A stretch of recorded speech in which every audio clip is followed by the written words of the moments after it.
Good CD. Sending my kids home early today. But today on the meeting, was like, You better pack up early. anything I have to do on Friday, I'm like, yeah. Pack up your desk early. Turn it over, oh, it's been packed, it's just, I wrote the Weather Channel and said nothing about that. you didn't, oh, is that what they're saying? Okay, I didn't know until Jesse said on the meeting today, and I'm like, what? They're not 36. I heard 1 to 2. I heard 1 and 2 during morning rush, and And then. then, Even if it's by noon, by noon we get a delay in the order. I was gonna say it might be just more of an irritation issue. I said, if you don't have a car. Great, oh my God. Really, you know, I thought. No, there's no Well, difference. Okay. different ones, so it's 10 at night and 9 in the morning. 62% probability of 2 to 4 inches. 1,000 different ones. Friday from 2 a.m. Yeah, I had nothing about it. Time from 2 a.m. to 9 I a.m. haven't anything about that. Lots of some of them. I haven't started That like closes 9. from 2 to 9 a.m.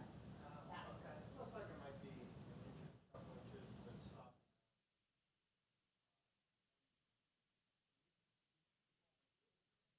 I do need help cleaning, so I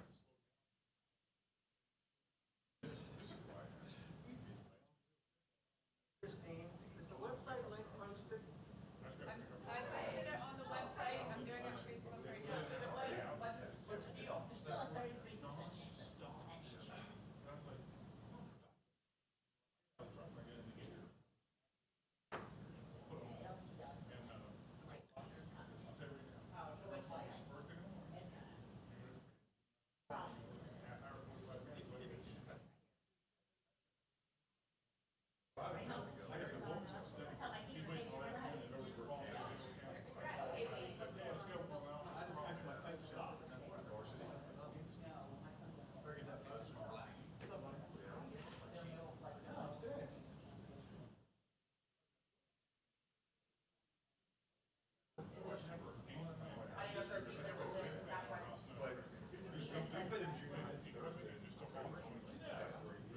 say a few words for those that don't already know.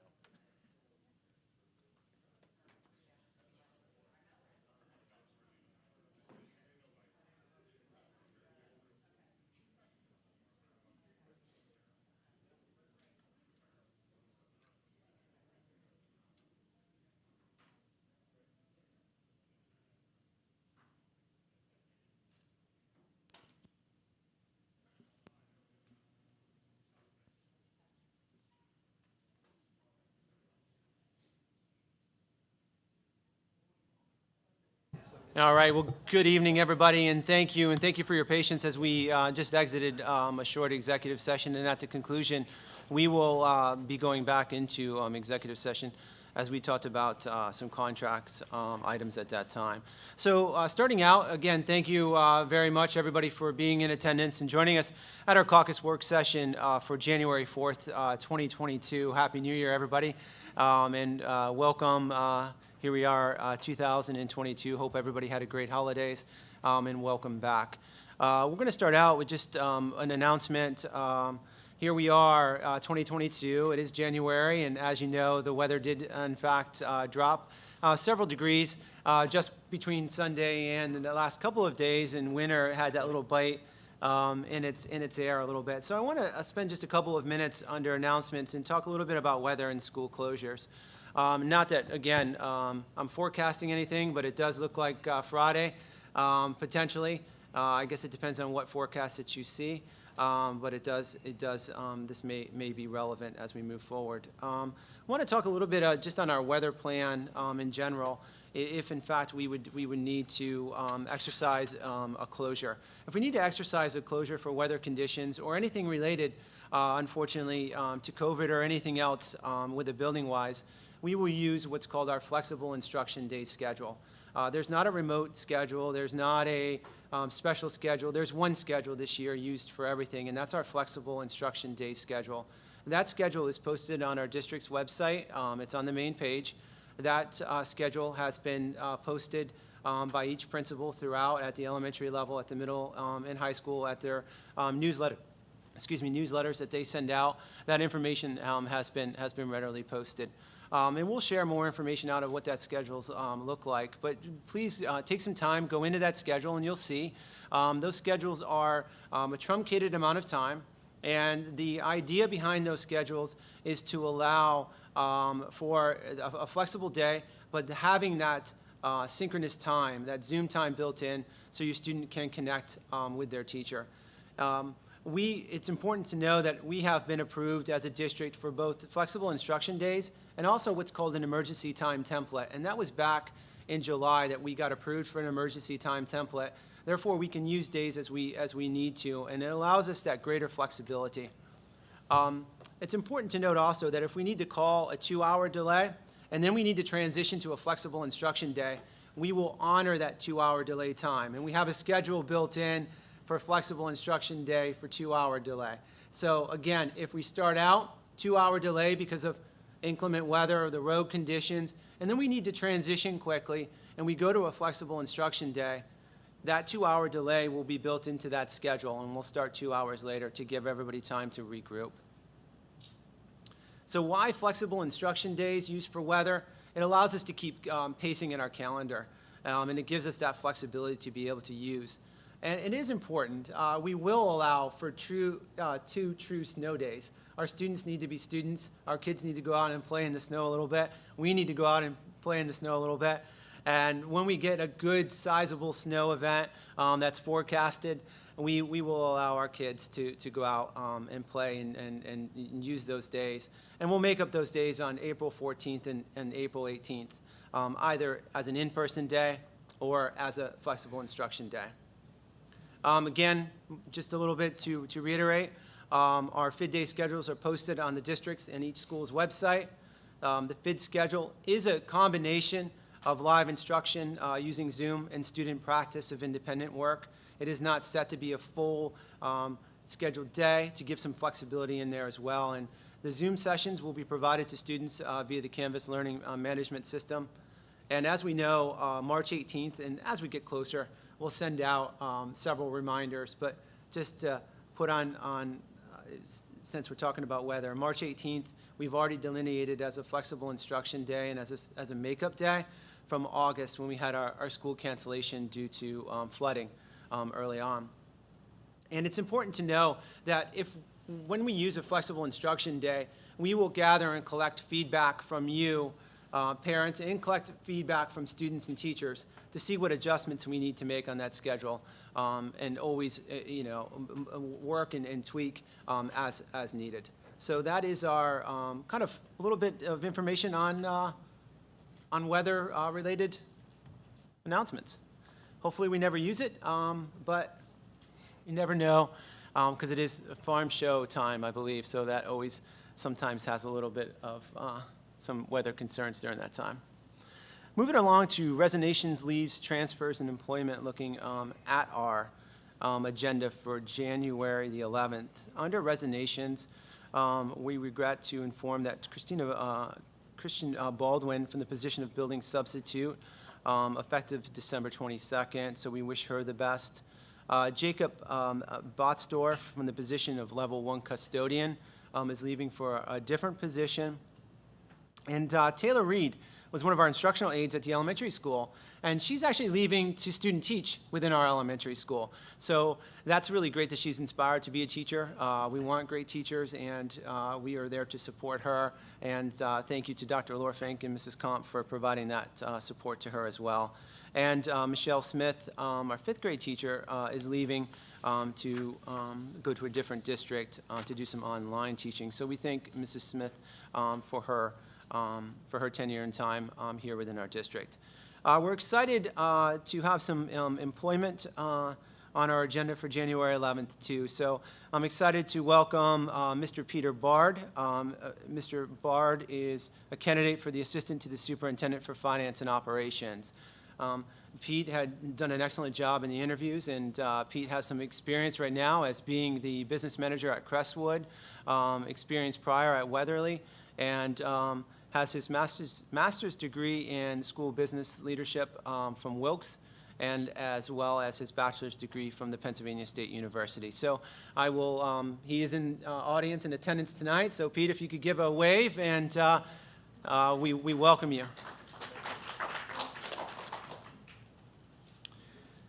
We also welcome Aiden Lewis to be a long-term substitute for our family consumer science, as Mrs. Hewlett did, in fact, go to a different district. So Aiden is coming to us. He has some experience in through Messiah College, but he has some experience in theater, and we know that will transfer in with some of those fashion design classes as well. And he brings a lot of energy and passion. So we're excited to welcome Aiden as we continue throughout the school year this year. And we have a 10-year opportunity for Mrs. Lisa Gaska, high school teacher, as well. To earn tenure in the Commonwealth of Pennsylvania, you need 3 years within the same school district, as well as 6 satisfactory evaluations. So congratulations to her. That is a major accomplishment as well. Change of status for Thinben Lee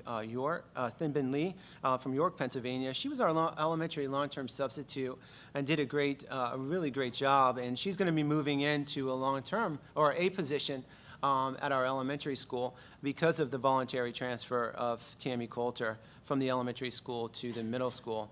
So we're excited for Tammy, we're excited for Thimba, and we believe that continues again to make our district and our teaching staff stronger. We have a leave of absence request from Mrs. Aubrey Lott, high school health and physical education teacher, and we're excited to have a guest teacher, Sydney Schaefer from Port Royal. She has a bachelor's of science degree in elementary childhood from Bloomsburg University. We have some induction support teachers. Mrs. Wagner for Austin Andianasio, our new middle school social studies teacher. Andrea Harvath for Justina Blood, because Tammy Coulter is moving to the middle school, and Roxanne Baskin for Thimben Lee at the elementary school. A co-curricular assignment approval consideration for Mr. Wesley Pop because of Mrs. Hewlett leaving. Mr. Pop has agreed to step into that role as department leader as well. So that is under resignations, leaves, transfers, and employment. Any questions at this time from anybody? Looking at review of tentative agenda for January the 11th, we do need to do some appointments. So our board president will do some appointment of board delegates in January, so that's always exciting. We will look at our finance. We will, as we just went through, some personnel. We also have a contract for your consideration. It's a contract to HB McClure Controls to replace our HVAC controls of all 3 schools at a cost of $253,000, and that's paid through the ESSERS II grant that was presented to you earlier. I believe it was back in August or September, and the ESSERS II grant application has been approved.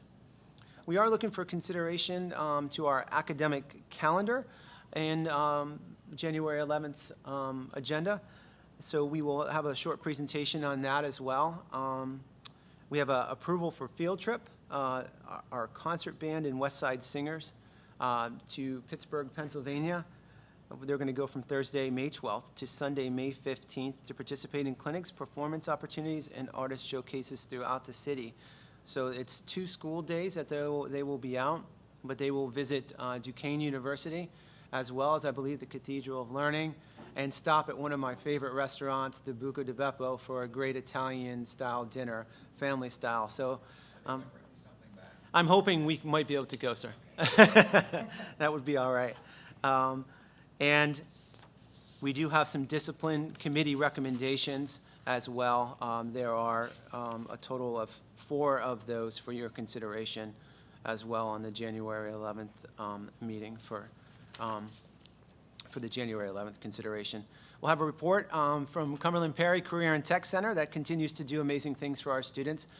And we will look at meeting schedules for upcoming events, as well as a couple of disposition items, some outdated basketballs, and a air hockey ping pong table that no longer is functional. So the basketballs are overused. No, they're just not. They've past their time. That is agenda items, and I will hand it over now to Mrs. Moore for review of finances. Thank you. Good evening, everyone. So it was another trying year with completion of the audit. We are actually still moving through the MD&A, the Management Discussion Analysis, and some finality of some PSERS questions, but we did fortunately get our AFR completed by the extension of 12/31. So that is finalized and completed, so we're just moving forward with that, and they are expected to present to you. Trout CPA will be here to present to you next February, so this February, this upcoming new caucus meeting. And we also finalized our child nutrition report that was due for our final report for the end of the year, so we've moved on through that. So now we're moving on to quarterly taxes, as well as our 1099 filing and our 1095 filings, as well as our W-2s. And just as an FYI, we did start receiving some of our funding reimbursement for our ESSERS too, so we started seeing that come through. So a lot of things going on, and we'll talk about the budget here shortly, but moving on, and trying to get things finalized here through year end.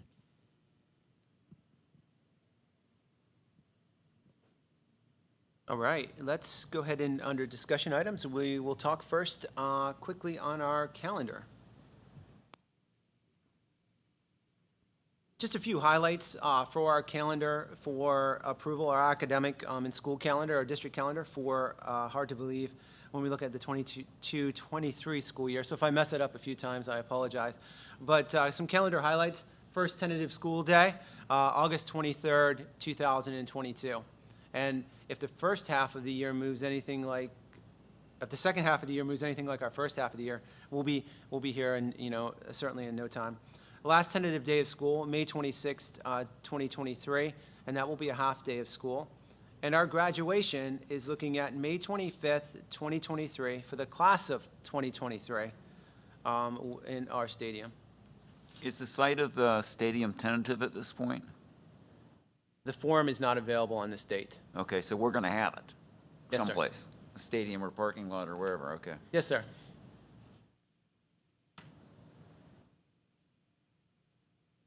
Other considerations, 2-hour early dismissal prior to the holidays to allow for our buses to get out of the traffic flow. And that will be on September the 2nd, that last kind of push before the Labor Day holiday, and December 23rd, 2022. In the calendar, there are 3 end of the marking period 2-hour early dismissals that are Act 80 because they're designed for teacher collaboration and curriculum review. I'm excited about these because I think this will allow for our teachers again to collaborate, to have that needed time to be able to adjust instruction that best meets the needs of our students. That will be on October the 21st, January the 13th, and on March 24th. We always get excited about our professional learning days, and we can never get enough of those, but new teacher induction will be the 11th, 12th, and the 15th. Teacher professional learning at the start of the school year will be the 17th, 18th, 19th, and the 22nd.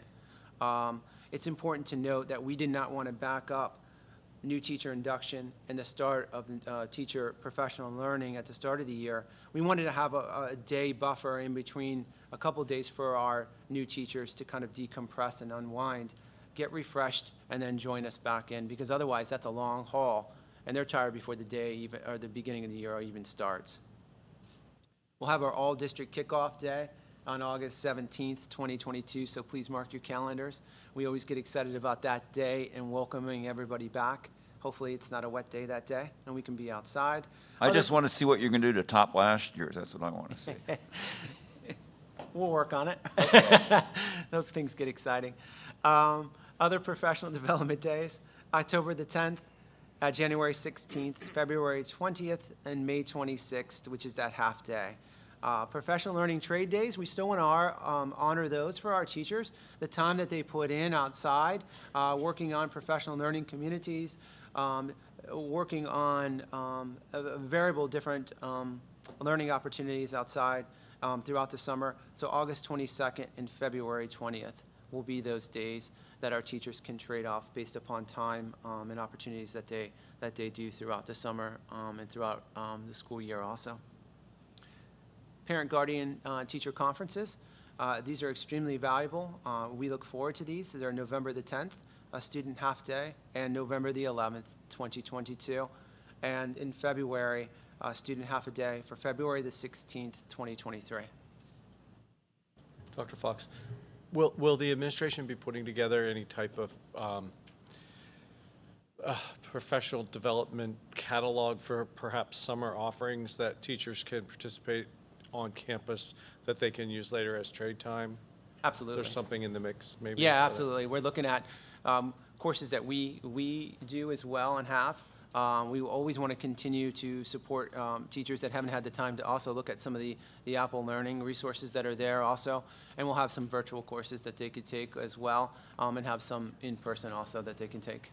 Yep. I'm anxious at some future board meeting, maybe having a small presentation on what we might be doing as far as curriculum and professional development. And I assume we're going to mandate certain trainings for teachers that is trade time and other things they could fill at their leisure or something along that line. So Absolutely, kind of a mix and match. Yeah. For sure, absolutely. Thanks. Yeah, absolutely. The winter holiday break, December 23rd, 2-hour early dismissal that runs through January the 2nd, 2023. Students and staff will return on January 3rd, 2023.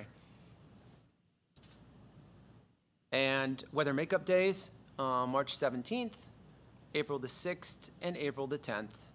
And again, because of authorization this past year, we still have authorization for a couple of years. So we'll still be good on flexible instruction days if we wanted to use those as well.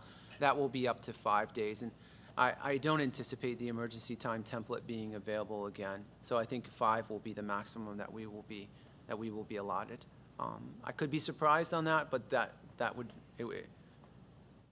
I don't anticipate that at this time. Any questions on the calendar? I appreciate everybody's feedback. I get excited about the calendar because it's thinking in the future as well. So that will be for your review and consideration next week. All right, let's go ahead and shift gears a little bit. And speaking of future, let's talk a little bit about the synthetic turf. And I want to emphasize the word preliminary, because that's really what this is you provided or allowed the opportunity for me to collect some information, some very broad information, and to share this information with you tonight. This is the start of a conversation. This is not going on the expressway, I-95, right, 85 miles an hour. This is having a start of a conversation, a start of a public conversation, which is important. And to ask some questions and to begin. And then from here to see if you want us to continue to have those discussions, or if it's something that we need to kind of maybe not consider having those discussions. And so with that, I think it's important anytime we look at something as large and as vast as this, we need to focus on our vision statement and really kind of recenter into that vision. And our vision continues to be to educate and empower today's learner and graduate tomorrow's future. I think when we look at any facility improvement, it's important to have a goal when it comes to our facilities as well. And those are to develop or upgrade our facilities that are versatile, durable, cost-effective to meet the changing needs of our students in order to pursue excellence. So why a synthetic playing surface, or what we would call turf, right? Why use that? Well, we've seen this year and over the life of several years that multiple use of our stadium occurs in the same week or the same day. We were fortunate this year, and you'll hear me say this probably a couple of times, that we've had a good weather year. We got lucky this year. We may not get lucky in the future. It really is dependent, right? The weather's a variable. It's not a constant. I think number two is really, really near and dear to all of us, and that's equity and access. And I'll emphasize that a couple of times. But the equity and access piece, let's take a look when we talk about that as looking at access. The access to the field, the utilization by, let's say, our field hockey program, there is a crown and a natural playing surface, right? That crown is natural because it allows for draining on a natural grass surface. Well, that crown also hampers the movement of the ball when it comes to field hockey. Field hockey does not, a lot of times, and I can't necessarily speak for them, but from what I hear, they limit the amount of games inside of that stadium because of the movement of that ball on the crown and on that playing surface. Number two, also soccer with that as well. Having the ability to remove that crown also has the ability to then bring in participants in the evening, so parents could come in the evening and be able to get to the games without rushing, because again, there's lights in that stadium, and being able to have equity and access to the same facilities that the other programs have access to as well. I think this also gives opportunities for our athletes. And when we think of opportunities for our athletes, they travel to a multitude of different stadiums and a multitude of different districts and travel all over the place with a lot of different travel programs and see a lot of different facilities as well. And I'll be honest, our athletes are just as competitive. Our kids deserve just the same quality, if not better, than any other district in any other community. So I firmly believe that, and I believe it's our responsibility to bring forth anything that we can to improve those facilities for our kids. The use of facility for physical education classes, when we look at phys ed classes going outside, again, they go out early in the mornings, they go out late in the afternoons, and sometimes there's weather-related events too. If we can get them out there, there's a multitude of different things that they can use perhaps a synthetic field for. Potential for marching band competitions on that stadium as well. I get excited when we are able to maybe host and bring back some of those marching band competitions here at Susquenita School District. Community team use is important too as well. We think of our community and our feeder programs that play at remote locations, and being able to bring them onto the hub of our community, which is our campus, our district, bringing them here and allowing them to have some opportunities to use that. And over time, I'd like to believe that it is cost efficient over time for the durability and the life of synthetic turf. Stop me at any time if you have any questions, please. Some advantages of a synthetic field. Again, looking at the multiple sports uses and competitions in the same week or same day. So you can literally have one competition, one event, turn around within 20 to 30 minutes, and have another event, which I think that's rather difficult with the markings already on a natural grass surface.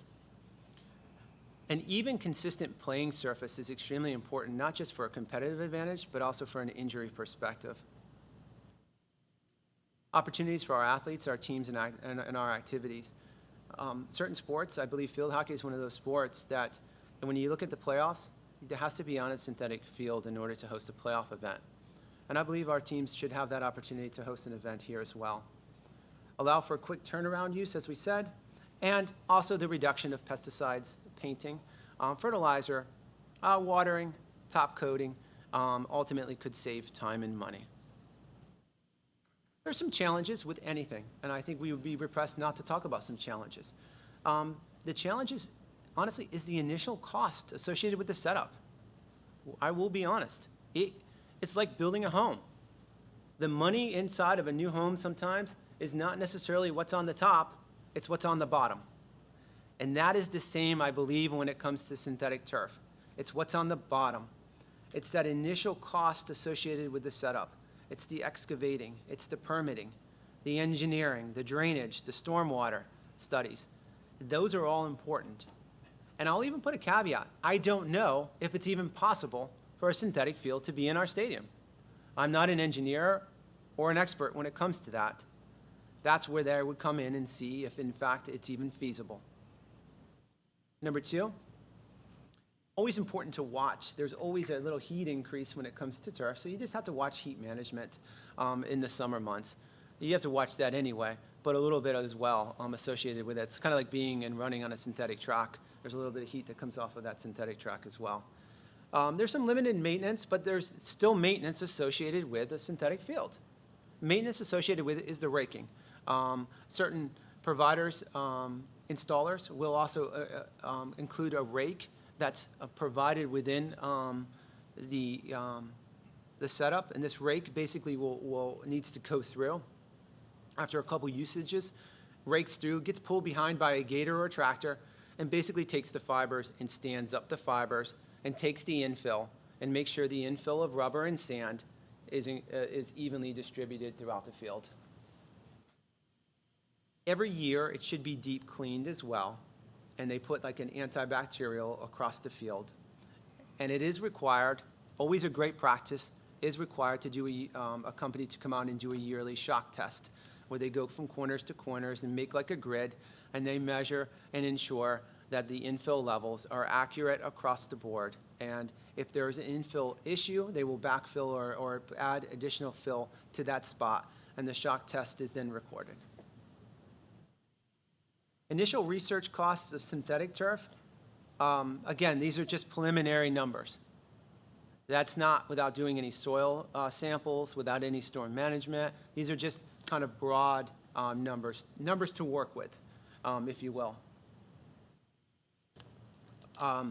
Again, that initial site work altogether, that's why there's 2 stars there, includes the engineering, permits, stormwater management, the design, the drainage, and the foundation. So all of the engineering, that prep work. Permitting takes a long time, could take up to 4 months to get permits, depending. All of that goes into play even before there's any installation. Then the installation begins, right? Those tubing and the drainage goes in, the backfill goes back in, that sod gets removed, can be displaced here or truckloaded off. All of that gets put into play. Total looking investment from start to finish is about $1.1 million. Future turf replacements in the future, which is about 12 to 15 years, maximizing the life expectancy of that carpet, is approximately $345,000. Now, in 12 years, I understand there's inflation that could go up, that could go down. It all is dependent. Probably not down, right? This is a chart, a rough chart, of what we currently spend, a rough estimate on natural grass surfaces, preparing our stadium. Now, I also want to make a caveat at the beginning when I say $10,944, the hours used to mow the fields. That, we are not replacing staff. We have great staff. That would allow them the chance to do other work and just, I'm looking at our Director of Facilities and Maintenance, there's enough work. It would just be allowing them to get to some other opportunities. Laying out the sports fields, laying out and measuring each time to ensure before it's painted, and the lining and the painting, the watering. We do not pay for water. That is a life of the use of the watering wheel, with the electricity being anticipated the cost. Again, we do not pay for our water, we're on a well. The aeration and seeding of the field that occurs twice per year. The fall top dressing. We average about 20 50-pound bags of seed each year. We paint the field white and yellow for the different lines, and it's important to know that there was a paint shortage this year. Cost of seed right now is not going down. It's $150 a bag. It's gone up tremendously. In fact, the guy we get it from estimates it could go well over 200. I just had this talk with Donnie, and basically said, go get what we need now. Thank you. So just for others who are maybe listening in and didn't hear, the price of seed is going up tremendously, like a lot of different variables throughout. We are also looking, the top dressing, the material itself, and that is when you put it on the winter fields to promote growth and to prepare the fields for the winter. Field fertilizer, fungicide, and weed control. Now, the fungicide and weed control, again, are variable. That is a constant, but that could go up or down based upon what that natural grass surface looks like. And the yearly total is approximately $38,013.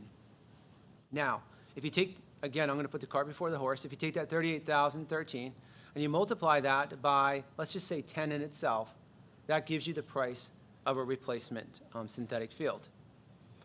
It also is important to note that if we were to place the sod on the field hockey field, because of the usage to it, it's also important to know that there's some geothermal heads that are under that field as well. So we have to look at the proper drainage and the proper pitch, as well as looking at the design and bringing in, it could be upwards from roughly 100 to possibly 200,000 to replace that field and the drainage that's necessary with that.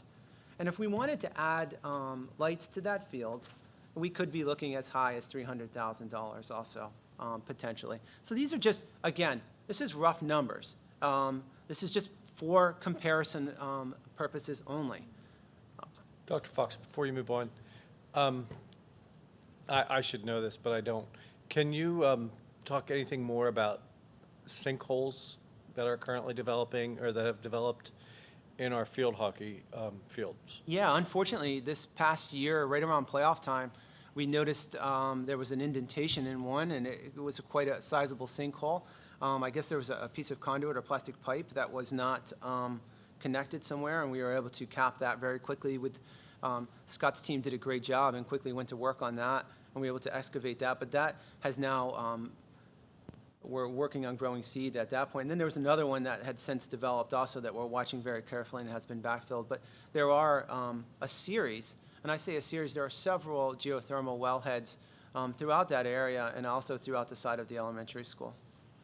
So are we talking like a foot deep, or are we talking an indentation, or like someone could step in a hole? Like, that's potentially scary to me.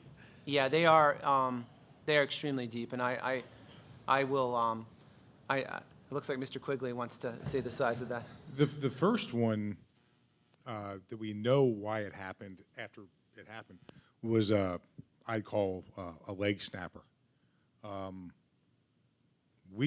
Coach found it, and then we went out the next morning and just basically took a rod and went, and it just went. So when we actually opened it up, we had maybe 4 inches of dirt there, and we got lucky that someone just didn't stick their leg in it, because it would have snapped your leg. The second one we found right at the end of the playoff season, and it wasn't near as big. We felt it. That's the one that's puzzling to us because we don't know why that one appeared. Our fear is that if the first one, okay, it was a conduit, it makes sense. I mean, okay. The second one is the one that, boy, we don't know, and how many more do you have? Well, no, it sounds like an inspection of some sort is necessary on that field of someone who would know how to do that, but I don't know what that looks like, but.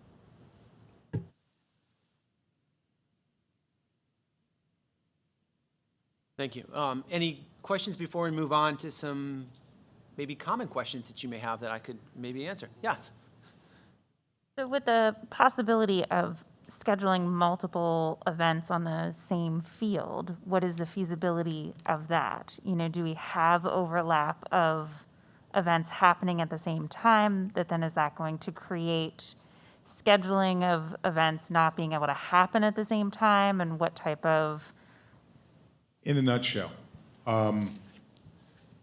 it would give me the versatility that I could double book the same. We could have events from 4 to 6 and then turn around and go later.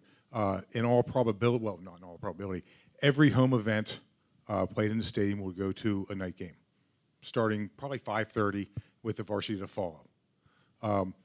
What then that also occurs is that, and I've been talking a lot with Ryan Anderson, the athletic director at West Perry, because they go through this. Basically, that allows then 3 to 5 o'clock practices on that field. You split the field in half, and you rotate through. So football on one half, maybe field hockey's on the other, and the game that night is boys soccer. We maintain our current practice or our current fields for practice and games. I know next year we have like we're going to do this next year no matter what. There's a little mini hockey field out by the elementary school. It's a little rough. We're actually going to use the baseball outfield and create 2 low-cut mini field hockey fields. So elementary can use them, but that's also practice areas that our team could use.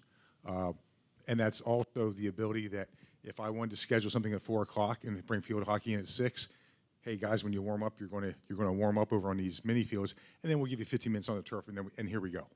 So the nice thing is with the lines already there, Donnie doesn't have to worry about each week. Well, do we have this game? Do we have that game? Is these lines going to get ruined?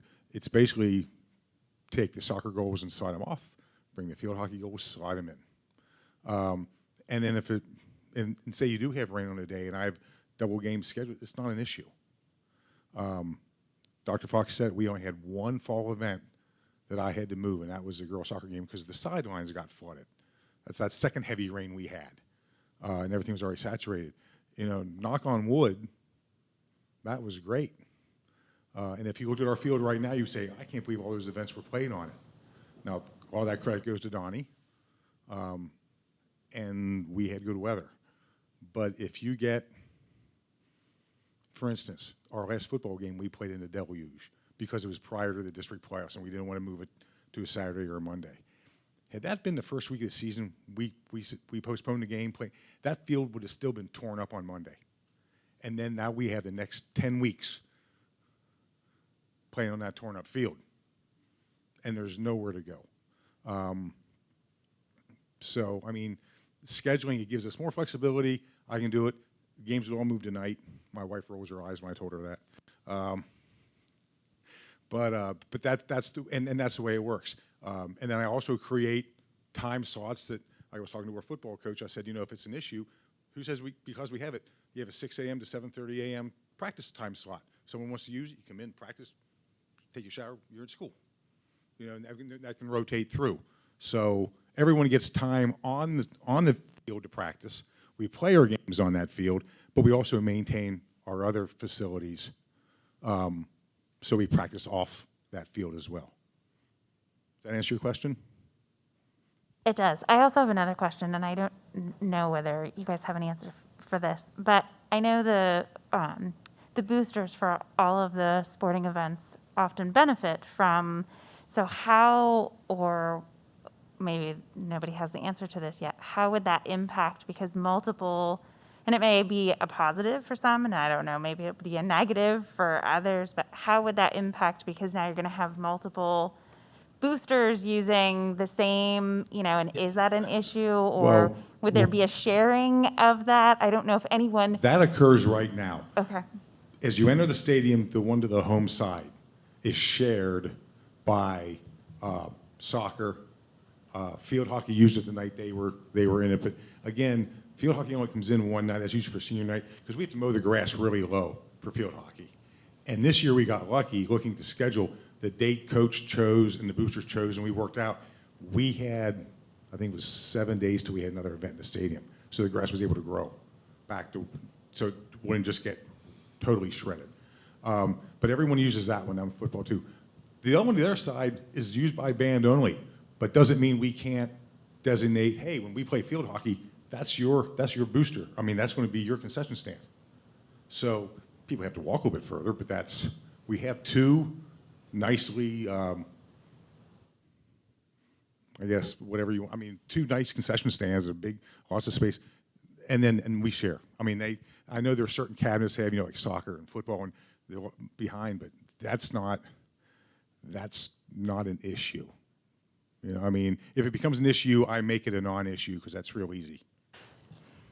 Well, and the nice thing, just to kind of go off of what Mr. Quigley is saying, is a lot of it's equity. Like, soccer that can use the stadium can charge a fee if they want, can use the concession stand in there if they want. Football can use a concession stand, can charge an entry fee if they want. Especially if there's playoffs and things like that where maybe we don't normally charge a fee, but then we're going to charge a fee. Field hockey cannot do that. Field hockey does not have a gate or anything that they can charge a fee. Field hockey cannot play a night game on their current field. And these are things that you don't often think about until you're watching these events. I remember one time this year, one of the players went running to her parents in between the varsity and the JV game because the game that we were playing the following day had changed their time from after school to a night game, and she was so excited to tell her family that it was going to be a night game. This is a big deal to all of our students, and some of our players don't get to do that. Even if we kept the grass and said, oh, we're going to let field hockey play here too, one, there's too many sports playing on the grass, and two, with field hockey's grass height and with the divots and things like that that need to be repaired and everything, they don't get that option to play on a field if it stays natural. And that's where this is important to me. Not that I don't think that all of our students deserve the nicest field possible, but it's now becoming an equity issue where we're not giving the best opportunities to our athletes. And if I can just reiterate that as well, but Dr. Fox in presentation said about, with like playoffs, okay? Soccer, so, if you get to the quarterfinals, you have to host on a synthetic surface. Field hockey, you have no choice, you have to host. Now, about 3 weeks before the end of the season, I knew field hockey was going to qualify, but I knew we weren't going to host. Soccer, we were going to host. I'm thinking, if we start going out, I could not find a school where we could have played at. West Perry was booked with their own, and Greenwood. East Penn can't host because it's a nice facility. There's no seating. I mean, there's actually none. Susquenita Township booked because of their own folks. Now, I hadn't gone to Cumberland Valley yet. That was going to be my next move, but I was talking to Fred Isopy, who's the District 3 chairman. I said, you're going to have to find me a location. So it's one of those, okay, we earn a home game, and now we can't play at home. And that's not the decision breaker, but just so you know, down the road as we become that thing. And it's going to be, football is getting there, because football, the District 3 already came in and said, if we deem your field not playable, as in comparison to everyone else who's playing that night's fields, you can't host. So they're moving toward, they want synthetic services as well. Again, that's PIAA, District 3, it's not us, but down the road, if we qualify, and I've got to move a location, then, they can complain all they want, but we have no choice. And then we lose the concessions. We lose, I mean, that's the, when you host playoff games, you don't get anything for hosting. It's the boosters get. The gate and everything. The district pays for is my game help. Which we don't have to, but I mean, they don't pay you a rental. There's nothing like that. So it's basically for your concessions, your boosters to get the break to earn cash. So if we're hosting somebody else at our facility, we wouldn't get a rental fee? If we host, no. Nope. Okay. And like cost of lights and all that, they don't, what's your game help? That's all they want to know. I'm saying not a game that we're playing in, but we're bringing in two teams because neither of them have turf. We still wouldn't get anything. No, because the district would have to come to us and say, would you host? It's sort of like district basketball and state playoffs, like in the gym. We can offer our facility. Again, in the past, we've done that so the boosters can work the concessions, but we don't get anything that way. Now, could we rent a facility? Yes. So let's say we're moving toward playoffs and Newport comes to us and Sean Lester, AD, says, hey, please, my girls would love to come down and practice in your field. Great. Well, I'm just asking another thing too is I know that I've gone to state football, or not state, district football, district soccer games, and they charge for parking. Is that so they can make some money at their facility? That would be the school doing that. Yeah. Okay. That would be the school doing that, yeah. All the admission prices are set by PIAA in District 3. But I was getting back, so like if Newport would want to come down and rent our facility, we did that for our girls' field hockey team at East Penn. I went to Chris Scoggin, their AD, and said, I want to get my girls some turf time. East Penn said, fine, we'll use the rate that everyone in the area is using. Camp Hill uses about $100 an hour, $100 for the lights. There's a $300 practice. So, and quite honestly, looking at field hockey, Newport's got to go somewhere, Greenwood's got to go somewhere. Hopefully we can host, you know, and you get some of these other schools in the area that would play on grass, they're going to need somewhere to go to or practice. So it truly would become a 7-day-a-week facility.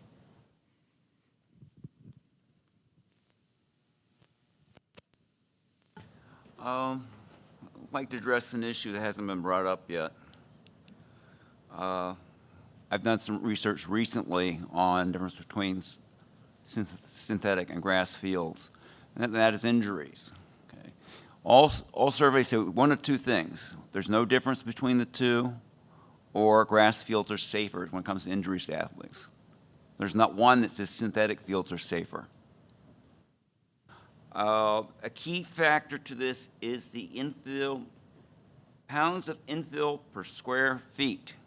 Now, what that means from reading is how much material is in there underneath the immediate turf. Okay, I have an article here that says that you need to have 6 pounds of infield per square foot for a high school football field.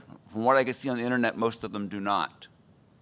And of course, as you go and playing over the time, that infield is going to get smashed down, so it's no longer going to be 6 pounds. That is one of the major costs. You have to replace that if you want your players to be safe on this. The maintenance, I'll read this as a quote, and I sent this to the board members this afternoon at 4:30. You can look this up. One of the perceived benefits of synthetic turf or natural turf grass is that synthetic turf is maintenance-free. This is a misconception. Synthetic turf requires regular maintenance, which should be specified by the manufacturer. And Dr. Fox, you mentioned about the raking or the combing, and there's a picture of this here in this tool in here. Okay. And it's to bring the fibers up, they get smashed down. The frequency of these operations depends, but may be required as often as weekly on surfaces receiving daily use, which is what we're planning on doing. So actually, we're going to have to rake the field quite often on this. I have serious reservations about this move. I can share you some of the information about the injuries. That's quite prevalent. What I would like to see happen is I understand the position that we're in with field hockey right now. Field hockey has wed itself to synthetic fields, rightly or wrongly, that's the way it is. I think if we're going to build a synthetic field, we should build it for field hockey alone. Let the other sports still play on grass. If we have one sport playing on the synthetic field, the pounds of infield that are going to be smashed down won't be as many, and the maintenance won't be as much because we only have one sport on there. That's the way I'm leaning in this direction at this time. Thank you. Thank you, Dr. Rubish. Once again, I think these are great questions and great comments, because what we're trying to do really is, this is just a preliminary overview presentation, and I do want to stress that with everybody, because this is really good feedback and information. And I do want to move on, and I think some of you already asked some questions. I can move pretty quickly through maybe some quick Q&As that are here as well. But the first one, Dr. Rubish, there are studies of both, as you mentioned. There are studies out there in analytics and documents that do the pros and cons of both, that show it's neutral, that show that it actually is reduction, and show that there could, in fact, cause. Some of the studies that are out show that there are some softer tissue injuries that are reduced because of the level playing surface. And I think the key that I'm seeing or hearing is that it's with proper cleats. And regardless of the surface used, a really nice document was shared with me that I'll share with our athletic director, and he can share out with the coaches, that it was produced by the NFL on the proper cleats and usage of proper cleats, and what some of the manufacturers or brands, if you will, of proper cleats that are used, part of their studies that they use. No maintenance on the field. There absolutely is. Very little maintenance, but still maintenance. As we said, the raking is needed. The yearly antibacterial spray, that shock testing is not only required, but imperative. And again, when things are still under warranty, that infill is done by the manufacturer. It's going to have a major impact on the budget. That's always a concern. It certainly should not be the case. If we look for competitive loan rates, and we look to push out our current debt payments out another year or so, we should still be able to remain relatively budget neutral. The life of turf, again, the playing surface should last 12 to 15 years. The base will never need to be replaced in our lifetimes. Should never need to be replaced in our lifetimes. I always put that caveat, because there's always things that happen. I say that all the time as a homeowner, and things break very quickly. Would there be rental opportunities? Absolutely. I think Mr. Quigley alluded to that with a good question. The stadium could be rented to outside athletic teams and outside vendors who would need to be insured and complete the proper application for use. First and foremost, if we ever moved forward with a project such as this, our first priority would be to our district, to our athletic teams, and to our community first. Just roughly proposed financing, and I say proposed because, once again, and I can't stress this enough, so everybody listening, it's a preliminary discussion. I look at it like a track and field meet, right? There's preliminaries, there's semis, and then there's finals. We're in the early stages. We're in the staging area of just the preliminaries. As a district, it's important to note we will be debt-free by 2024. We could be looking for some RFP for bank loans, maybe for a project such as this, or some property and land. Through a tight wrap loan, we would essentially include this, and the new money or funds would go into our existing debt and would be pushed out another year, essentially allowing us to continue that path forward, remaining budget neutral. Here's a rendering, and I'm first going to say, I like the drawing, but I don't like the drawing. And the reason I don't like the drawing is because it does not have soccer, and it does not have field hockey on this. Unfortunately, this was just a quick sketch that was provided, and it was omitted, the lines for field hockey and lines for soccer. But it kind of pops nicely, but just a rendering of the stadium for what it is. Question again on the lines coming out onto the track there. Yeah, it's not up to scale. They basically just took an image of what it would be, and then superimposed it onto that. It would be rendered and looked a little differently. And if they would do all the grass would be replaced with turf. You wouldn't have any grass in the stadium at all. That's not the case. That's not the case. It could be if we asked it to be that way? It could be. It absolutely could. What would happen is these areas that we call to our end zones are the D zones, and those D zones, then what would happen is that our synthetic turf, our track areas would be we'd have to replace those. They wouldn't. During the excavation, I was told they would be disturbed and they would need to be redone. So that would all be track surf? That would all be track surface or turf surface? I think it could be either. We have options. Okay. Options come at a price, but Yeah, there's options. Just, Yep. yep. Yep.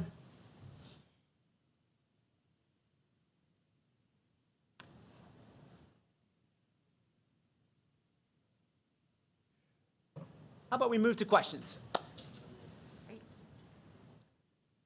Again, preliminary discussion. I'd like to hear some questions you may have, and then maybe I could talk about maybe some next steps that we may, and I'll get your feedback on maybe some next steps. I have one question, actually comes from an email we got from a community member, but also some things that I've heard.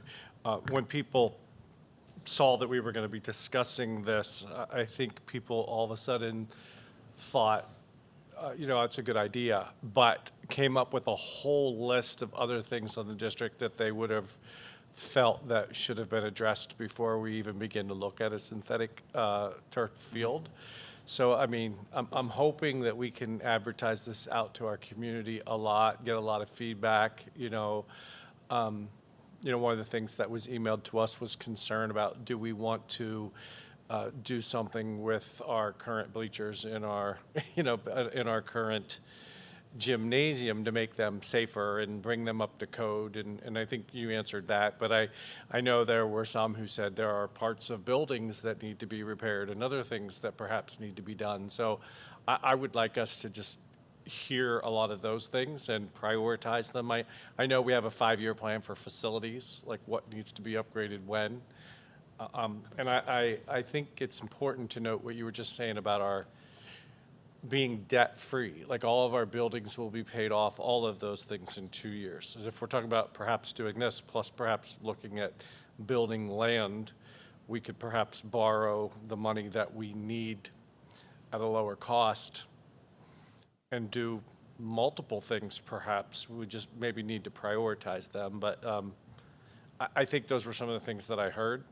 And I think I heard too, like, well, why don't they just give everyone more salaries, bigger salaries? But I think it's important to note, like, these one-time costs can be done without raising taxes. With things like a salary increase, transportation, some of those things are annual costs that we can only pay for through raising taxes. And I don't think anyone on this board or the administration has the thought of raising taxes at all. These are all things that can be done while maintaining our current budget.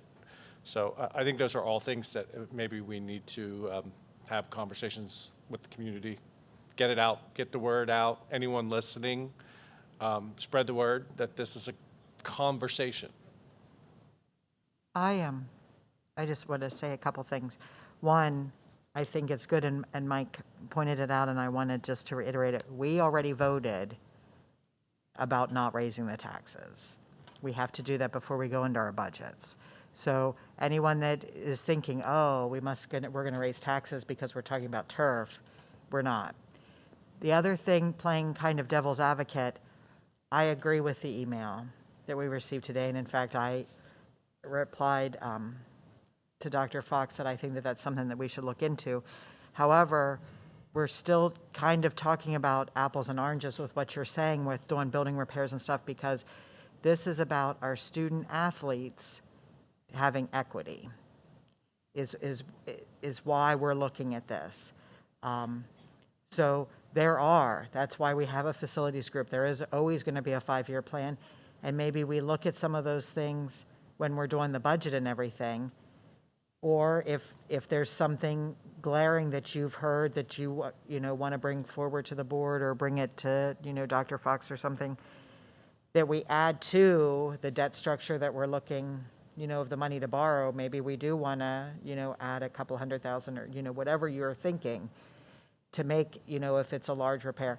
But I think ongoing building maintenance, though important, isn't comparable to allowing all of our sports teams to play. I mean, even with the bleachers, I think it's a great idea for the bleachers, but technically, that's 3 sports that we're looking to improve, while not doing the same thing with our other sports. So I I mean, if we have a price and we want to add that into the turf to do the inside field or the inside sports teams and the outside sports teams, I would probably support that. But I don't think that it should have to be an either or, that we're only going to benefit some of our students. Yeah, as you were talking, Mrs. Kelly, too, you said, if you have any ideas or whatever, go to Dr. Fox or go to the board. I think it's really, really important for everyone listening in the community to listen. Like, as far as I know, there are no secret conversations being had somewhere that there's a secret ploy to do anything. Like, with Dr. Fox and our current new board and everything, we really have sought to be as transparent as possible. So any teacher, any parent, anyone has any concerns, anything you think needs fixed, anything, bring it. Because we don't see and hear everything, but I think this board and this administration is open. And I can't imagine our current administration and board trying to do anything without being very, very, very transparent. So please don't anyone hesitate to send an email, ask questions, get involved, because there's nothing, no complaint, no question, no concern. We really honestly don't want to hear it. I don't think that that's what I was saying, just to clarify really quick. You said, I know what okay, you said. because you said that people had reached out to you, and our point of contact is mainly to take it to the superintendent. That's all I was saying. But yes, anyone should email us all the time, like this person did about the bleachers. Yeah, actually, I heard rumors. Except for the email we got. Grumblings, and really don't want to hear grumblings. Would rather just No, I agree. straight out. Sorry, Dr. Rubish. Rob, do you want to go next? No, go ahead. Okay. A few things. I think, one, as far as the synthetic turf goes, we need to talk to the coaches. I mean, we have 4 coaches that are happy on grass. Why are we changing? I don't know if anybody's talked to them or not. I know we don't have 4. But if we have 3 coaches that are happy with grass, maybe we need to talk to them about it. 2, if we're going to go ahead with the turf, we really need to investigate this fill issue. What kind of cushion is underneath there? Because if we don't have the right kind, we are going to have injuries. We got to make sure they're going to do it right. And lastly, on the bleachers, yeah, we need to have new bleachers. Spoken from a person who's nearly killed himself a couple times the last couple of years tracking up and down them. Yes, it needs to be done. I would just say I think we're going to go with one of the most reputable companies, for this project if this does go forward. So we shouldn't have a concern about being, cheaping out on the project.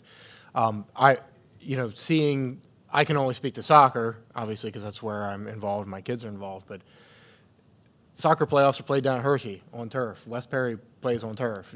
That's where that surface is where the game is played at the higher level. So, it's, in my opinion, the playing surface that some of our athletes use for that sport is a detriment to their ability to play the game, because the ball here bounces all over the, knobs of crabgrass and stuff. Now, not in our stadium, it's not that bad, but, when they come up through the feeder programs, we do our best at Sassy to have a good playing surface, but it's not what it could be. So, yeah, I think that would be a treat for the kids in that sport to have. And again, all the points that were made about field hockey especially, that's a huge change and something I know that's been talked about for a while and is, hoped for and looked forward to. So. Dr. Rubish, I think what you're referencing in the article, and I only looked through it briefly, is definitely a lot, refers to the impact injuries that can happen when you don't have the proper infill. But definitely, I think you could probably find a lot of articles that if you have grass that's not maintained properly, where you get a rut or a divot and somebody rolls an ankle or twists a knee, those could be just as devastating when somebody, tears lateral collaterals in their knees. And I've seen that on grass, growing up. And an athlete, especially young athletes, can ruin their careers on an uneven surface when they have that type of injury. So playing on something that is even and smooth, and yes, both of them have their own impact, but I think looking at and weighing where both of those are, and when you have where divots can be made and you can't control those and say, oh wait, we're playing polo and we're gonna go out and we're gonna fill in all the divots, you know, in the middle of a soccer game or a field hockey game. And the minute somebody rolls an ankle, twists a knee, plants and rolls and twists, I mean, and Mr. Quigley can speak to that. I think anybody who has played athletics can speak to that. That can be devastating and surgery for years to come. That may be true, but when you have these surveys coming back that were hundreds and thousands of schools, and they're finding statistically significant that the injuries are worse on turf than on grass, I think that speaks for itself.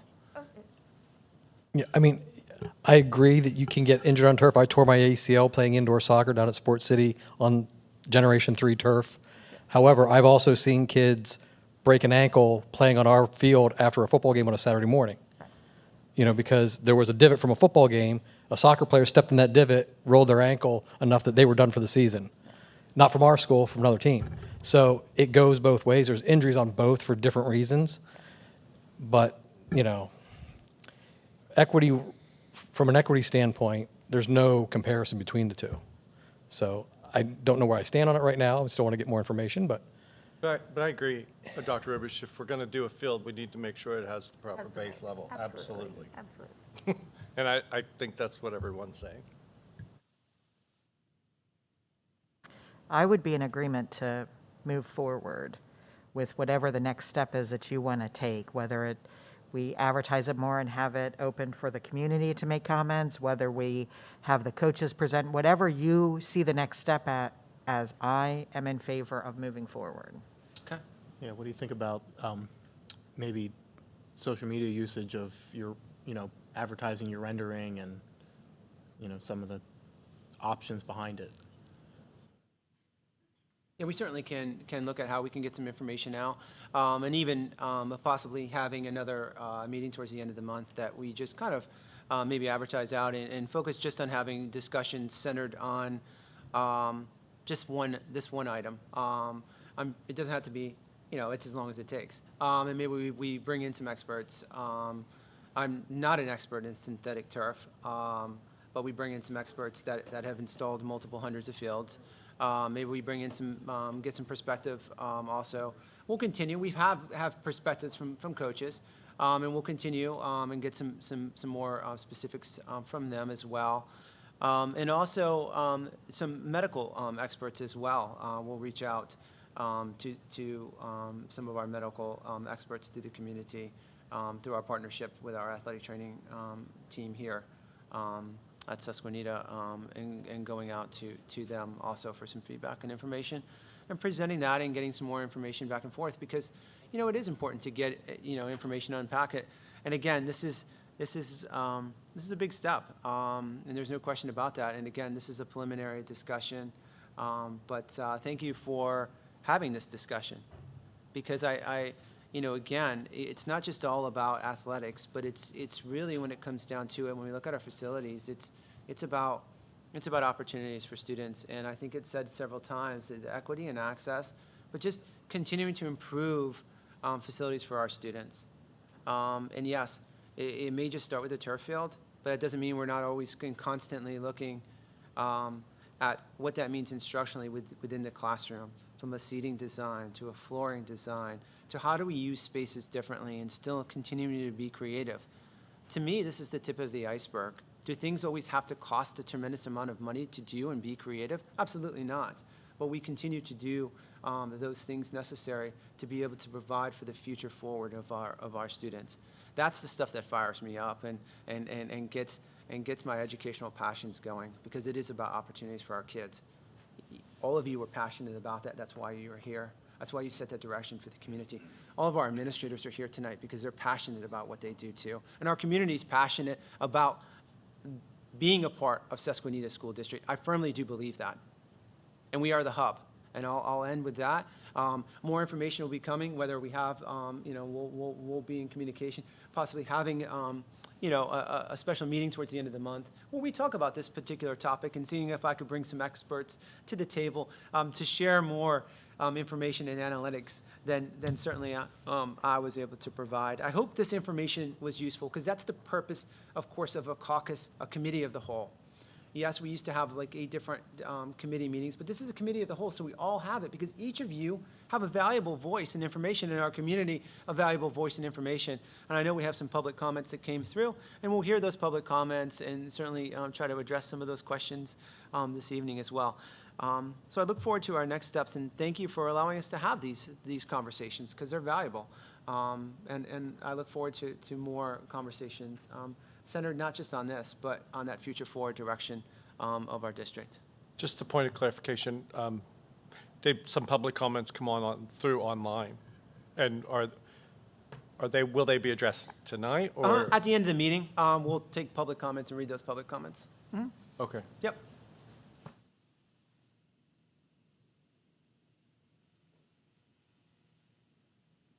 And unfortunately, the segue now is into our budget timeline and format. So Mrs. Moore does a great job. We're just an overview. Again, we kind of provided that. She's done a great job of working through the Act 1 resolution from last month and getting that Act 1 resolution passed and updated and sent over to the Pennsylvania Department of Education. And she's been working extremely diligently to kind of do that nice handoff for the transition. So thank you. Thank you. Yeah, so just to kind of reiterate what Dr. Fox said, we actually moved up the budget timeline a little bit as per the presentation we had a couple of months ago. Normally, PDE requires that we adopt the resolution in January, but we were able to do that last month, so thank you for making that decision at that point. And it has been uploaded to PDE, and we have, you have decided not to exceed the index. So at this point, we're looking at moving forward with a 0% tax increase. But I do have to remind everyone that there will be a rebalancing of the millage just because we are a dual county district. But we are ensuring and continuously reviewing that calculation and the impact specifically to Reed Township, and making sure that everything, our due diligence is done and everything is fully transparent, and we're aware of what's happening on that aspect. I'm very grateful to all of our leaders who have significantly moved up their timelines as well, and meeting with their teams, and they have presented their building level budgets to me. And this year you'll see, along with the line item budget, we're calling it a budget cover sheet. So essentially what it is, it's an outline of large outliers in the buildings and the cost center areas, just to easily identify to you all any items that may be new or in excess of what we were looking at last year in the past. So you'll be able to take a good look at that and be able to ask questions on those items and be able to have those transparent to you as well. And with the information that I've been provided, I'm currently updating that line item budget for you all, so we continue to have that comparison year over year with actuals versus the budget from prior year. So that's kind of where we're at this point. Thank you. Thank you. All right. I just have one quick question, however you're doing the format. Last year we ran into some issues because we changed like item numbers. So let's say it was ABC and it went from like 500 to 0, but we really moved that to XYZ and that went from 0 to 500, but a lot of times they weren't near each other. If they can't be near each other, could that kind of be like on that front worksheet or something so that we can say, this went to 0, but see this item? Yes, so we'll have clear notes as well as if things have moved, because I know we wanted to kind of break them down so there's not these big buckets. So if anything is different because of that, there's going to be a note to say, see reference or things of that nature, just so it's clear why there is a variance like that. Thank you so much. Thank you, Mrs. Moore. All right, we'll segue as discussion items into comprehensive plan summary. So the comprehensive plan is exactly what it is. It's a large plan that's due, I want to say every 3 to 4 years perhaps, by the Pennsylvania Department of Education, and it uses the Future Ready Comprehensive Portal. So we were blessed to have a committee composed of about 14 members from parents, teachers, students, and community professionals that met and had 3 meetings, at which time we developed and worked on the following. We reviewed and unpacked the Future Ready Index. We kind of did a data carousel of each of the Future Ready Index by school building. We reviewed and completed the self-assessment using the essential practices rubric. That was really interesting, looking at curriculum, facilities, looking at human resources, and it kind of was just exactly what it was, a rubric that we would use as a teacher. And it gave us kind of an opportunity, and we did those in small groups. I collect them and looked at the averages between and used that to submit into the portal. We were able to establish goals from that and identify some priorities moving forward. So some planned overarching large branch goals is number one is to continue to be progressive and continue our math growth. We know that growth is measured by the Pennsylvania Value Added Assessment, or PVAS. We are going to take a deep look at our math continuum and our math curriculum and modify that curriculum as applicable and as needed. We're going to continue to progress monitor and encourage the use of progress monitoring and encourage that to be used in adjust instruction and use any and all adaptive and diagnostic programs to make that real-time instructional game time decisions within the classroom to meet the needs of the kids where they're at a Tier 1 and Tier 2. Review master schedule. We think that's important. The master schedule breathes life into what we do within the day-to-day operations in our classroom. And also enhance teacher collaboration time when available and maximize that to try to get like teachers together when possible. Another overarching goal is to develop strategies to promote and assist students under Individuals with Disabilities Education Act to meet academic growth as measured by PVAS. So continuing to grow within that subgroup of students under IDEA. To do that, we're going to continue to develop an MTSS framework at the middle, and it's going to look a little different at the high school, but to continue that continuum and the work started at the elementary, to have that continuum of services throughout the middle. And we know at the high school it certainly looks a little bit different, but still continuing that multi-tiered system of supports. Develop a peer and student mentorship program. We know that that's important. That came out throughout our central practices rubric. What that may look like certainly is going to be a long-term plan to develop and to continue to enhance that peer and student mentorship program, and to develop opportunities for enhancement of co-teaching. Co-teaching has a lot of value within the classroom, and good teaching fosters a relationship between that special education teacher or other teacher and the primary teacher of record. When there's 2 teachers within a classroom that teach harmoniously, it's difficult to see really who that teacher, the primary teacher is, when it works very seamlessly together. Good co-teaching is extremely powerful and meets the needs of a lot of students and can handle those Tier 1 and Tier 2 needs of students. On our third, really broad, and these are very broad. Obviously, we need to then set as building specific goals. We'll then chisel down as well, and these will be multi-tiered step goals, SMART goals, right? Specific, measurable, attainable, realistic, and timely. They'll be derived at each of our individual building levels, and we'll continue to discuss these and work on these, and we'll bring relevancy back to these throughout our meetings for our comprehensive plan. Our third is to increase the opportunities for our community partnerships and industrial-related credentials for our students through focused career exploration and internships. We're going to commit and continue to commit an outreach to local community organizations to partner and enhance opportunities for our students, and to continue to explore internships and service learning opportunities for our students both on campus here, because we are one campus and there's the power to be able to do that, and off-campus potential. The comprehensive plan has a multitude of additional plans that need to go in it. It's kind of like the accordion, right? You hit the one button and they all come open and you have to complete them all. The professional learning plan will also be a part of the student services plan, new teacher induction, and our special education plan that had a meeting today as well. That's very comprehensive, and it's currently being developed under the leadership and guidance of Dr. Herman. Our next steps, we'll look at sending this information to you, the comprehensive plan to date. Then we'll look at posting that on our website for about 28 days. And we'll have an email or my email, and we'll collect any feedback that anybody may have from that. And we'll look for board consideration and approval in and around March, and then we'll submit it to the Pennsylvania Department of Education for consideration and approval. And then we really begin that process of going to this one where we've already set the direction, we began to assess our needs, we began the formation of creating a plan. Now comes the implementation of the plan that can take a lot. And that implementation may go back to creating a plan, because we may know that it's a circle for a reason, right? And that circle could go backwards in the cog, that we may need to go back. Then we may need to go forward to continue and monitor and update that plan accordingly, adjust, and then again, setting the direction. So it is a giant circle or wheel that continually improves. You're never really finished. It's not a linear box that you check and say, well, we really satisfied that, we're moving on. That is not the purpose of a comprehensive plan, and that's not going to occur.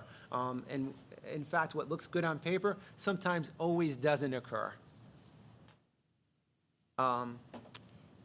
So I really want to take this time to thank all of our members. They spent a tremendous amount of time.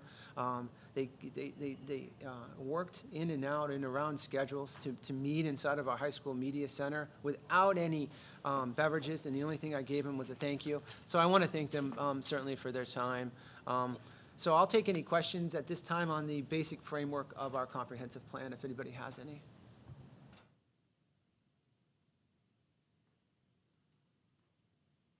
All right. In the last presentation, I just had a comment. Yeah, absolutely. Excellent job Thank you very much. to the committee or whatever. It's a really good framework to build on. Thank you. Thank you. Thank you. Super excited about the next presentation when we talk about, and it segues nicely, and I didn't stack this on purpose, it just worked this way, right? When we talk about opportunities for our students, and we talk about ways to get students connected, this next presentation on the potential for student custodial positions here within our high school and our district community, I get fired up on. So I thank Mr. Funk, Mr. Fortoka, Mr. Howe, and Ms. Morgan Miller for kind of coming together and putting this presentation and idea together. So I'll stop talking and hand it over, Mr. Funk and Mr. Howe. I've been messing with him all week. So anyway, we're excited to bring this idea that sort of came out of just a small discussion between Mr. Fortelka, Scott, and I. Sit in my office, some students that come up and said, I need a job, but I don't have a car. And then Scott was saying about the shortage of the custodians in the high school, and Mr. Fortelka joined in. It's like, well, what if we get students to help and maybe pay? And we just started brainstorming, brought Morgan Miller in with HR and brought it to Dr. Fox. And what started as just a comment, it's like, wait, we have something here that we could build off. Let's take it to the board to see what they have to say. So pretty much our rationale for this is there is a shortage of custodians, especially at the high school, to maintain the building to the level it needs to be. And we've had students express interest. They want to have jobs, but some of them don't have cars or vehicles to get anywhere. So we put together this pilot program that would address both needs in addition to helping build employment skills. So what we're looking at is creating a student custodian program targeting 9th through 12th grade just at the high school, age 15 and above, and starting off with just 3 students to be hired for the pilot program because we want to try it out before we make decisions to move forward. So we're looking at the hours, 3 to 5 p.m. And what these hours would do would give them several hours every week, every day during the week, which we'd be flexible with, but then they could take the activity bus home at the end of their shift. Salary, tentatively, we're looking at $10 an hour, just to be relatively competitive. So the students would have a nice opportunity to earn money right after school and still have transportation home. We discussed the group, what could they do to help out? One of the huge things that takes more time than you would think is collecting trash, just picking up the bags from the room and taking them where they need to be. That can take a couple hours, just going room to room to room. Desk cleaning and other cleaning duties assigned. They will be supervised. They'll be receiving on-the-job training. They will not be operating machinery or harsh chemicals. One of the unique things we wanted to separate school, well, it's a school-related, but also employment. If there are discipline issues, they'll be addressed as an employee with the parents included and not through school discipline. Thank you. along with this, we're going to work on employment skill development. There's a job description, which we have there. We created, Mrs. Morgan worked on that. There's an application the students will have to fill out. They'll have to apply for a work permit if they don't already have one. And the students who apply will also have to participate in an interview. So they're going to go through the steps of obtaining gainful employment.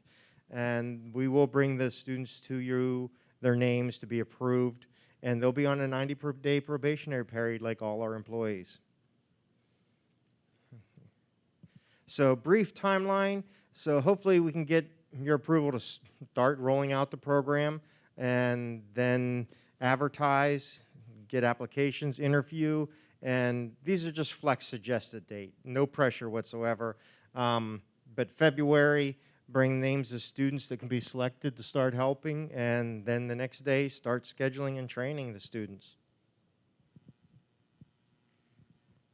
I think it provides some unique opportunities that we can build off of in the future too. And I'd take any questions. Scott and I be happy to answer anything. Can you go back to your slide of, I think it's like what they're training and the overview, sorry. I think it's the next one. Yes, that one. Thanks, sorry.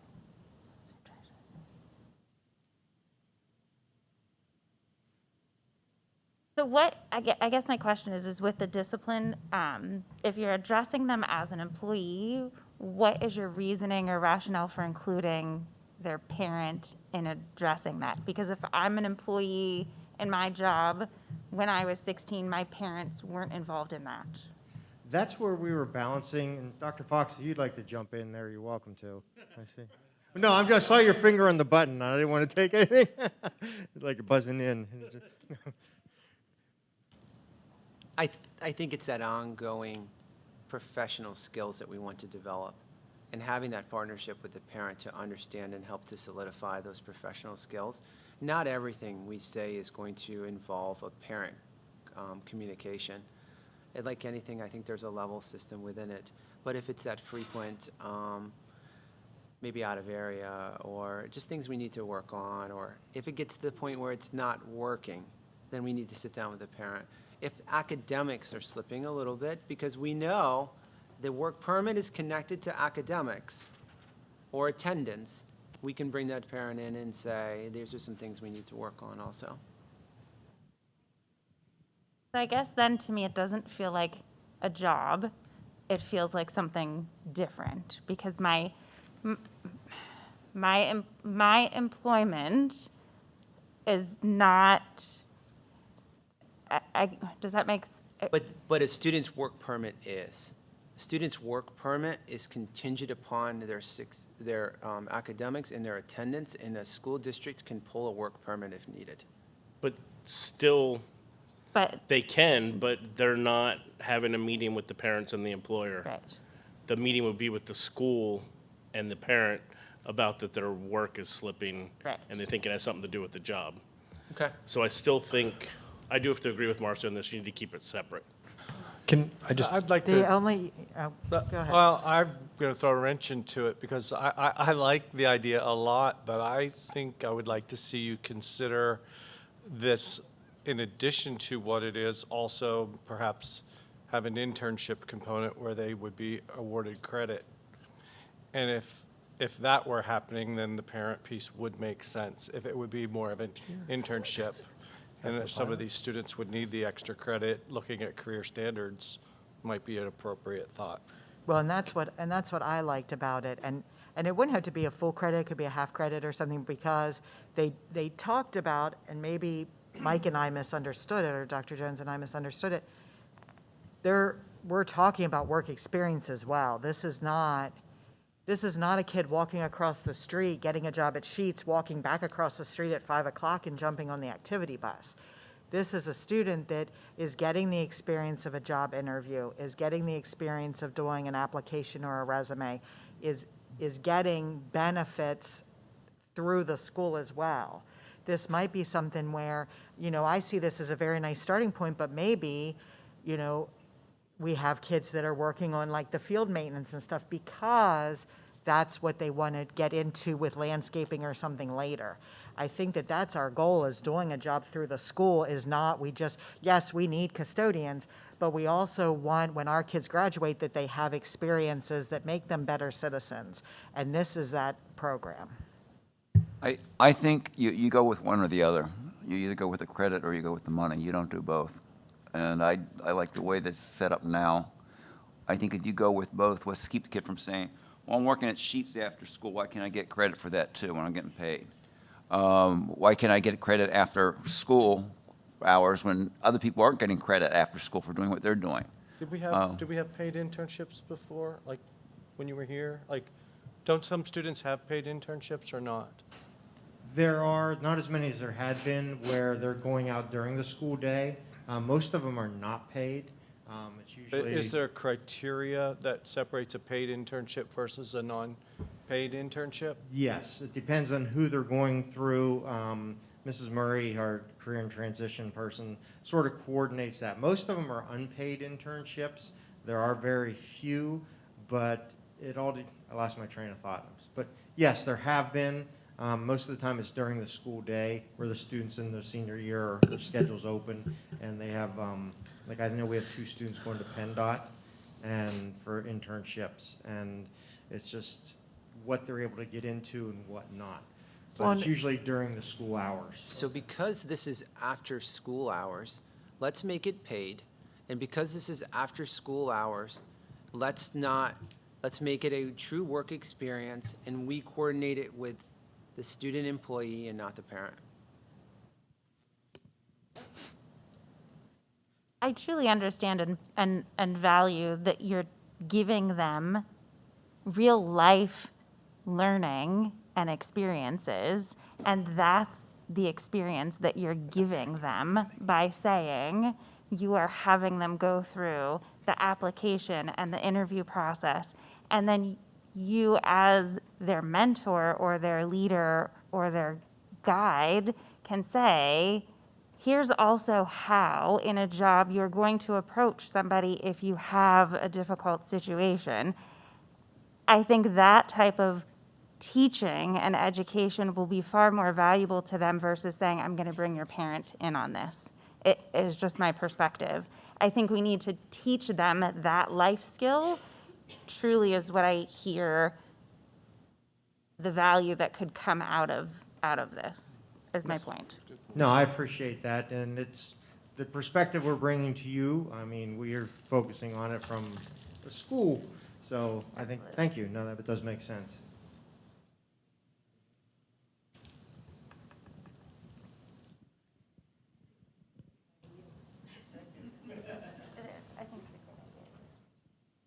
Great.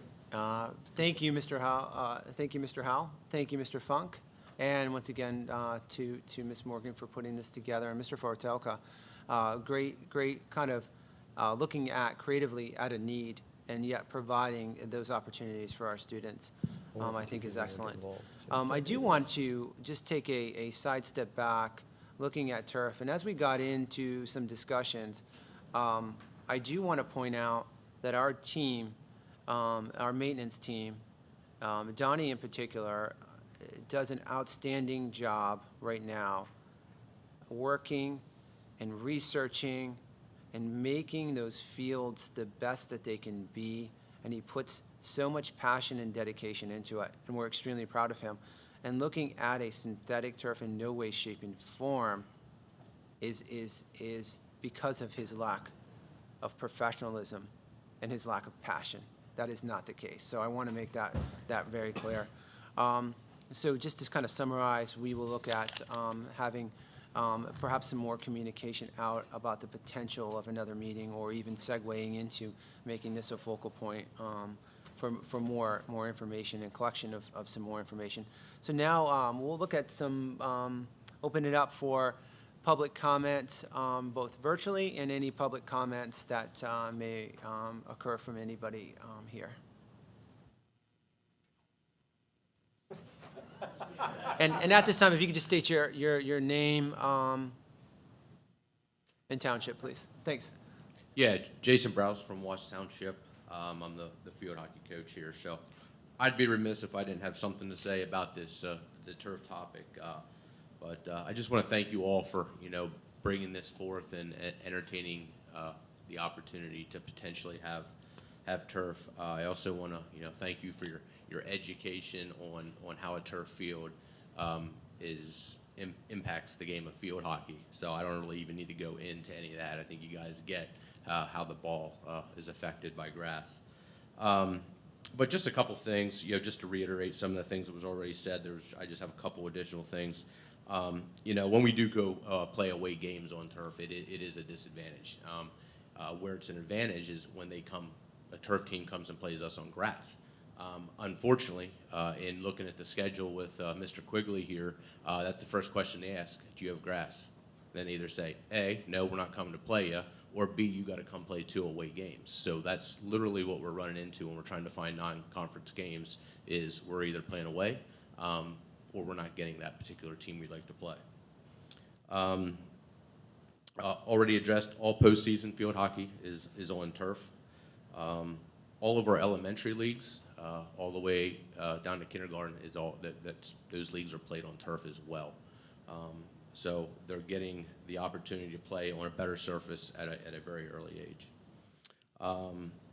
The real one that really wasn't touched on that is kind of near and dear to me is when these kids go to look at colleges. College coaches are saying to the field hockey players, give me the games that you have on turf. A lot of them won't even come watch them on grass. Others that don't go to the games are like, send me film, but I don't want film of you playing on grass. So we're literally, stripping it. They're saying, well, hopefully I did some good things in those 6 or 7 games that we're playing on turf. And then there was one more, but I'll get that in at some point.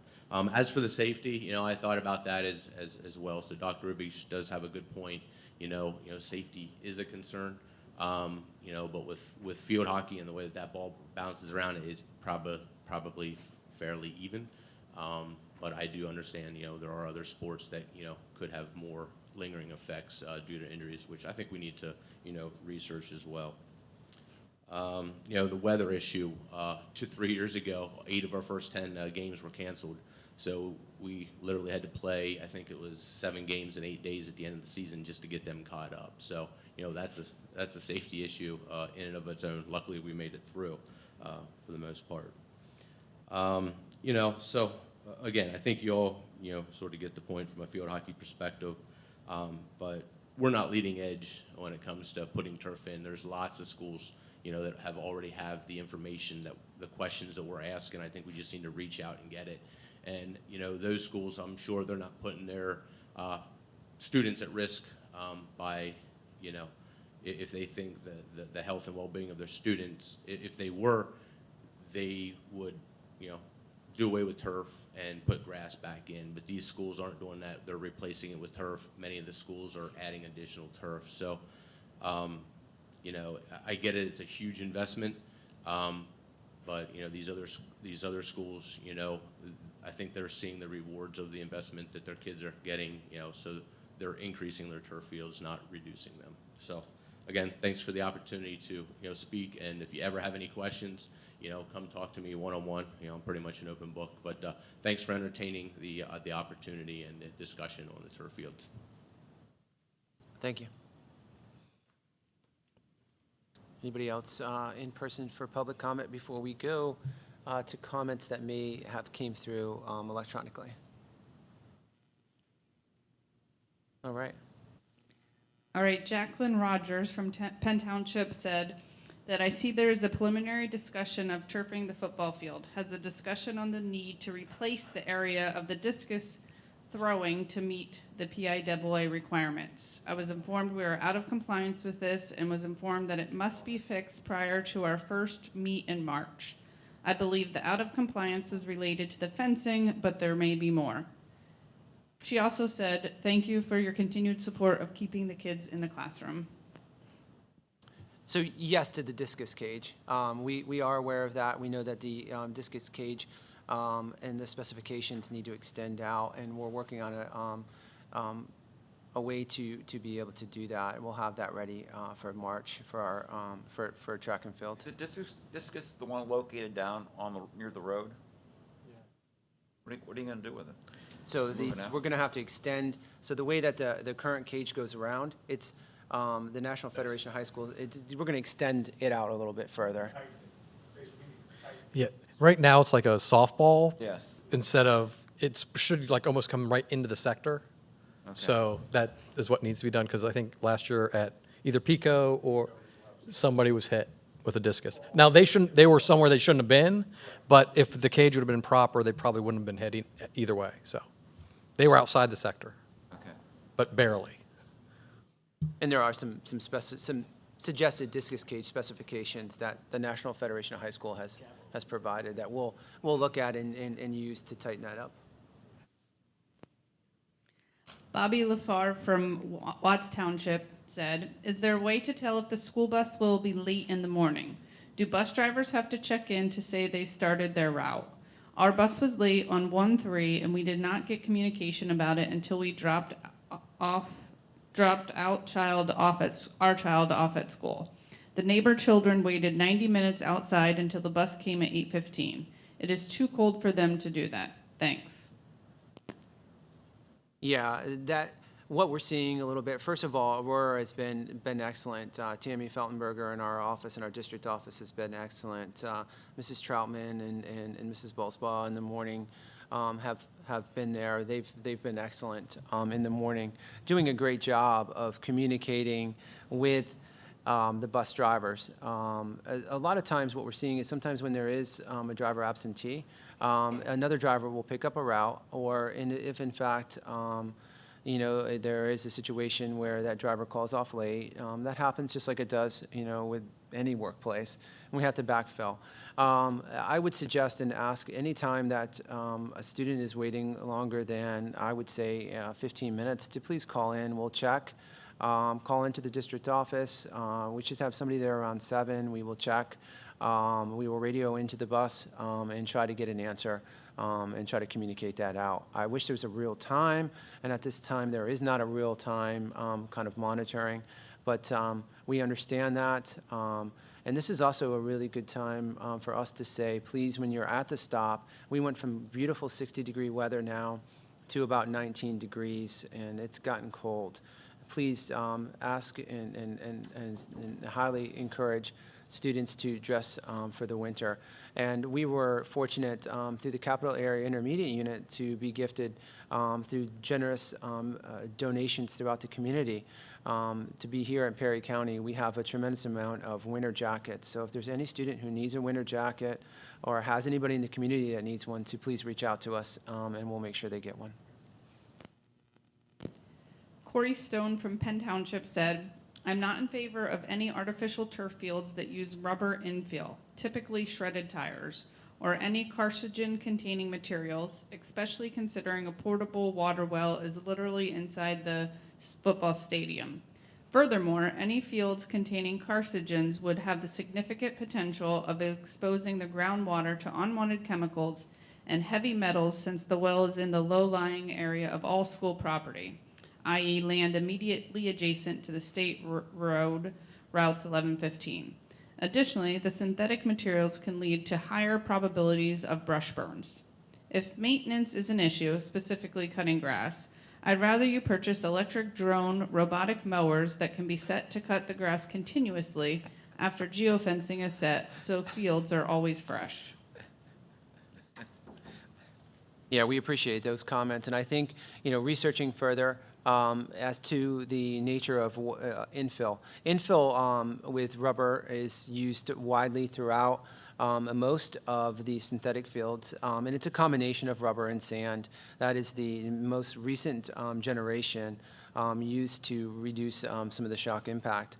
That's a really great question. That's one we'll have to research, and we'll continue to bring that to the level at our next discussion. I want to find out where Corey's got that drone that cuts his grass, because I want one of those. Yeah, he makes a great point. There are robots, like you have Roombas, that you can use, and they do mow grass. So I appreciate those those comments from him as well. And the comments concerning the infill is one we'll need to research further. Ashley Warren from Rye Township said, in regards to the student custodian program, paid internships that have been made aware of in the counseling office are through banks, Belco in particular, and PennDOT. Also, students do not get credit for internships after school hours, so if we open this program up for credit after school hours, wouldn't we have to do the same for all internships? Yep, she makes a great point, and with that, we are going to go with the paid, and it is going to be a paid employee, student employee partnership. And that's a great plug to go visit the school counseling office, because there are a tremendous amount of opportunities that are posted inside of that office. And if you haven't visited with your school counselor lately, please make an appointment, because they're good people and can help set that career education direction for you. Can I add my editorial comment here? Okay, Absolutely. Yes, are there any students listening out there? We're entering scholarship season now. Starts approximately when Martin Luther King does, and it'll be end of the fourth quarter, at the beginning of the fourth quarter. And every year at Susquenita, we have scholarships that go open because nobody fills it out, nobody does it. Seen it happen many times.